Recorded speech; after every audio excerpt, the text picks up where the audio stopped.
In a mining colony prison, dozens of prisoners are forced to work every day while wearing a special gadget on their mouths that doesn't let them speak. When a machine known as the Crusher Pit breaks down, a guard calls prisoner Kai to fix it. In just a few minutes, Kai gets the machine working again. Suddenly the guards bring in a new prisoner and everyone is shocked to see Hatch, the general who lost a civil war against General Lang. A former rebel stands up when he sees his general and the guard immediately punches for it. The prisoner retaliates with a headbutt and another prisoner uses the chance to punch a guard as well, throwing him on the floor to beat him up with his chains. Sensing a riot coming, another guard activates the crushing pit, reversing it so that the chains around the prisoner's leg drag him toward it. The guy soon falls and is shredded to death in seconds. At that moment Hatch gives a signal to someone hidden and a guard is suddenly shot from afar. Then he teams up with the prisoners to start beating up their captors. A guard uses the machine again to activate the other chains, causing more prisoners to fall into the pit to their deaths. Once the guard is distracted, Kai rushes to the machine and tries to stop the massacre, only for the chain to start pulling him as well. He grabs a fallen weapon from the ground and shoots the chain to no avail, so he has no choice but to lose a leg instead. While the chains drag away his limb, Kai hops back to the machine and finally stops it. A last guard tries standing up and Hatch makes a gun gesture so the hidden sniper quickly kills him. Then Kai passes out. Sometime later, Kai wakes up in Hatch's ship and discovers he was given a mechanical prosthetic. Hatch uses a device to remove the prison thing from Kai's mouth and explains he's been rescuing other rebels to reform his army and counterattack. He knows Kai's father, who used to fight for the rebellion too. Unfortunately, Kai's father has been captured by General Lang and he'll be executed in a few months on the anniversary of Lang's victory, known as Liberation Day. Hatch knows Kai is an expert pilot, so he offers a deal. Kai must hijack an important enemy ship to retrieve the confidential data. If he's successful, Hatch will pick him up and use that intel to save his father, so Kai agrees. Afterward, Kai is put in suspended animation and smuggled into the enemy ship called the Arrowhead. In the middle of the trip, Kai wakes up early as planned and finds a computer to access the ship's records. On the radio, Hatch explains that all Kai has to do is plug in the device and the gauntlet will do all the work. As Kai downloads the information, a message pops up on the screen informing him that the system would be vulnerable if he continues. Kai tells Hatch, who assures him that it's only temporary and it'll be fine. A red light turns on but Kai keeps downloading until a computer announces the systems are offline and there's unstable electromagnetic activity outside. Once the download is done, Hatch confirms that there's an electromagnetic storm outside is making things unstable, so he asks Kai to send him the files. Kai starts the transfer, but suddenly the ship shakes and gets damaged because of its current vulnerability. The interference makes the transfer fail and Kai loses contact with Hatch while the ship ejects all the escape pods with the sleeping crew. Kai rushes to the ship's shuttle right before it's expelled too and passes out when it crashes on the nearest planet. When Kai wakes up, he tries to contact Hatch to no avail. He rushes out of the shuttle and sees the pods falling all over the planet, but suddenly he has trouble breathing and goes back inside. The ship's AI called Reef warns Kai that the atmosphere is toxic and prolonged exposure may cause paralysis or death. Kai looks through the window and sees the Arrowhead slowly falling and asks Reef for a status report. However, Reef requires an employee login to proceed. Reef does say that Kai needs to find a new source of oxygen because the one on the shuttle only has 12% left. Suddenly a crew member called Oleander sends a message from his pod, asking any survivors to meet at the crash site. Kai grabs an oxygen mask and heads out to check the area. He finds some parts from crashed pods and Oleander's body bleeding on the ground. There's also an intact pod with someone moving inside, so Kai opens it to find Terran. He shares his oxygen mask and takes her back to the shuttle while Oleander's body is dragged away by a mysterious presence. At the shuttle, Terran logs into the system and shows suspicion of Kai. Reef does a scan but can't find the Arrowhead wreckage. However, Terran knows the escape pods will leave so they should find them before they get stuck. Kai follows her after failing again to send Hatch a message. While the duo wanders around, Terran explains they're actually on a moon and the planet is the big sphere they see on the sky. Eventually they find a research probe on the ground and Terran is impressed by how much the atmosphere has oxidized the metal. Moments later they find the crashed Arrowhead near a glowing obelisk, which Kai is sure wasn't there before. The duo discusses how to proceed since Kai points out he won't be allowed into the pods. Terran realizes he works for Hatch and mentions that the general was a cruel man who used to raid colonies before the war, killing thousands of people. However, Kai says it's all propaganda and decides to go back to the shuttle. Kai takes over the pilot seat and asks Reef to activate the flying system, but Reef refuses because Kai isn't authorized. Instead, Kai asks for any updates on Hatch and Reef plays a confessional tape. A video shows Hatch after he lost the war admitting all his crimes. However, Kai notices that Hatch makes a weird gesture and wonders if it's true. He asks Reef for more information, but it's classified. At that moment Oleander sends a new message saying evacuation will start in 30 minutes. Afterward Kai goes back to Terran and agrees to leave with her regardless of risk. Terran points out his clothes will give him away, so he starts taking off the main parts of the uniform while something watches from the shadows.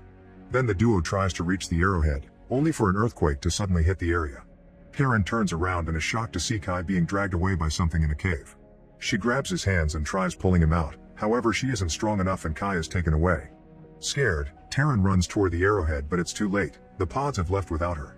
Not knowing what else to do, Taryn returns to the shuttle to rest. 4 days later, she's exploring the area and finds Kai's gauntlet and axe on the ground. Not far from there, she finds the glowing obelisk and Kai on the ground covered in goo.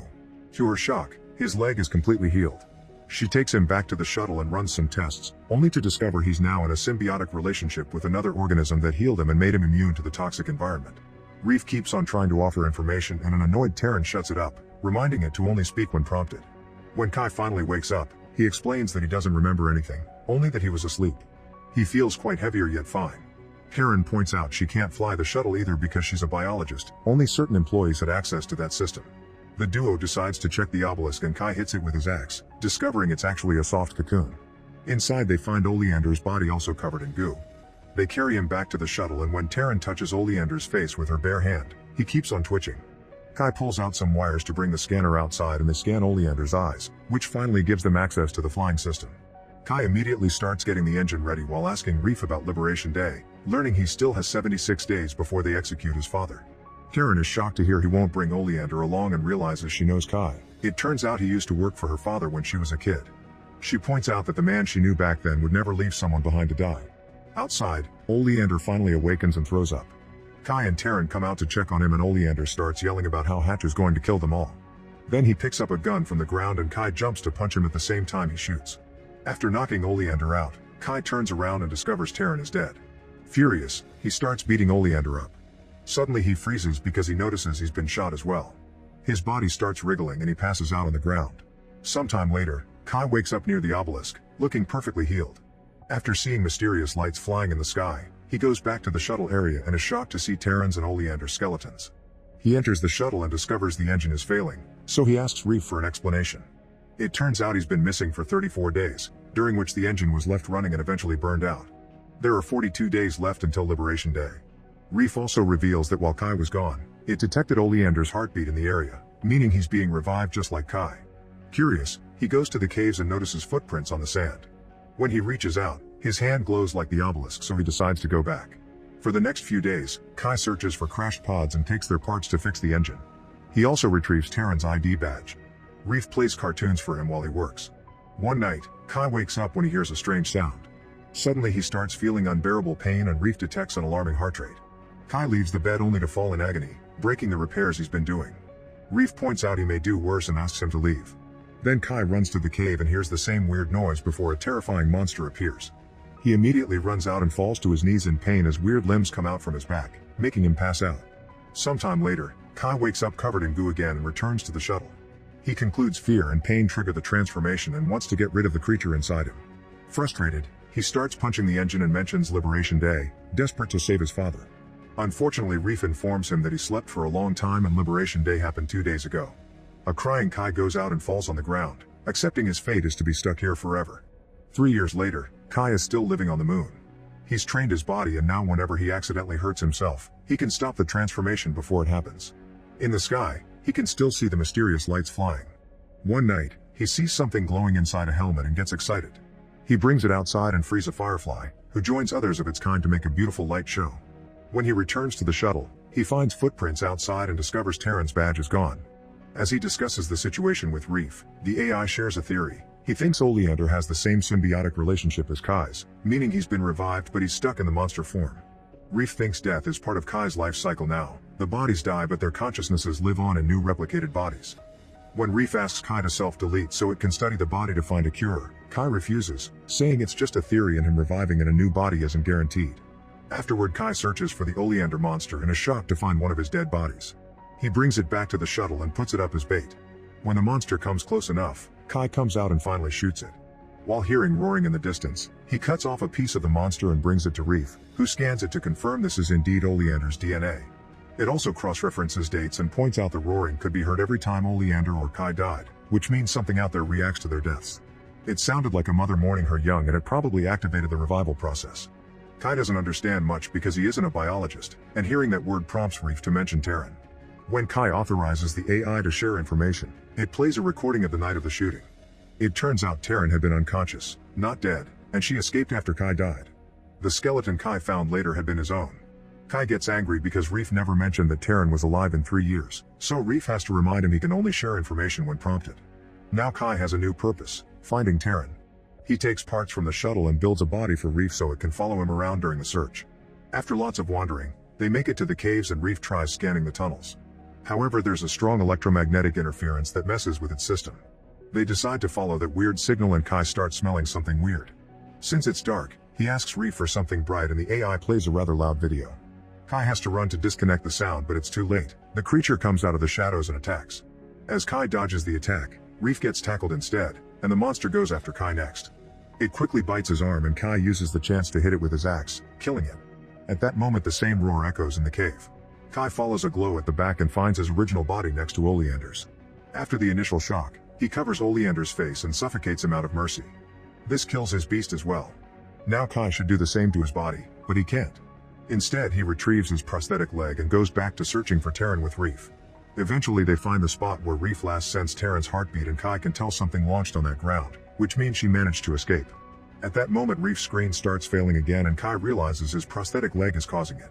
He checks inside and finds a pulse grenade, meaning Hatch asked him to send him the files through the gauntlet because he never intended to pick him up. Suddenly the lights in the sky start crashing on the ground and Kai rushes to check on them only to discover it's the escape pods, which doesn't make sense because they left 3 years ago and he saw them in the sky every day. This prompts Reef to share some classified information. This moon is under an experiment for time dilation. Time passes fast here because the general wants a way to manufacture weapons and soldiers quickly. Years pass on the moon while outside it's only been minutes. At that moment Kai sees a ship approaching so he gets the research probe ready. The ship lands and Hatch comes out with a guard. He did receive Kai's messages and it took him just 20 minutes to come, but for Kai it was years. Kai realizes it was Hatch who shot down the arrowhead and the pods because he wants to use this moon for his own army.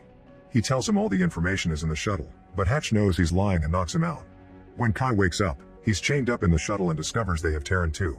When Hatch threatens to kill her, Kai tells him he hid all the intel inside the research probe. Then Hatch goes looking for the probe and once he finds what he wants, he activates the grenade in Kai's leg. However, Kai expected this and put the grenade inside the probe, which now explodes. At that moment Kai's body starts glowing and he fully transforms into the monster form. The guard tries to shoot him down, but Terran tackles him to stop him. As Kai gets too close to Terran, Reef appears outside and calls for him. The creature bursts out covered in blood and destroys Reef at the same time Terran comes out, meaning the blood belongs to the guard. With sweet words, Terran reaches out to the creature and tells him he can control it. The beast steps back and soon Kai returns to his human form. He returns to Terran and together they grieve for Reef.